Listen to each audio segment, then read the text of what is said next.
কেন আসছেন এখানে? এখানে এসে আমার স্বামী প্রতিবন্ধী এই জন্য আইসি। কি স্যারে খেতে? জি জি জি আমরা জি। সেরে খেতে আসছি। আগে আসছেন কি না?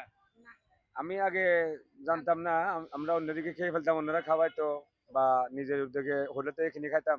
তখন কালকে ইফতারি করতে আসলাম, একজন বললো ভাই সেহরি খেতে আসেন, তো এই সেজন্য আর কি আজকে আসা। কালকে ইফতারে খাইছেন, কেমন লাগছে ওনাদের আলহামদুলিল্লাহ ভালো লাগছে, অনেক পরিবেশন আছিল, অনেক ভালো লাগছে। আপনার কেমন লাগছিল? আমারও ভালো লাগছে আলহামদুলিল্লাহ।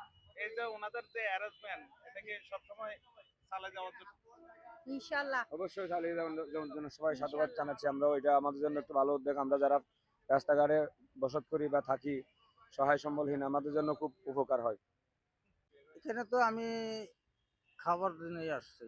এখানে কি সবসময় আসেন? হ্যাঁ, সবসময় আসি। ওনাদের অ্যারেঞ্জমেন্ট গুলা কেমন লাগে? ওনারা তো আপনাদেরকে ফ্রির স্যারে খাওয়ার ব্যবস্থা করে। এই মোটামুটি আল্লাহর রহমত খুবই ভালো।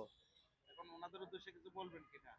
ওদের উদ্দেশ্যটা যেরকম এইভাবে যদি ভালোভাবে খানা খাওয়া যায়, আগামীতেও যাতে ই করতে পারে, মানুষে একটা দোয়া পায়, এটাই ওনাদের উদ্দেশ্য। এটা তো ওনাদের মনের খবর তো আর আমরা বলতে পারবো না, এটা তো ওনরাই জানে ভালো। আর ওনরা কোন উদ্দেশ্য খাওয়ায় এবং কোন উদ্দেশ্য আসছে, এটা ওনরাই ভালো জানে।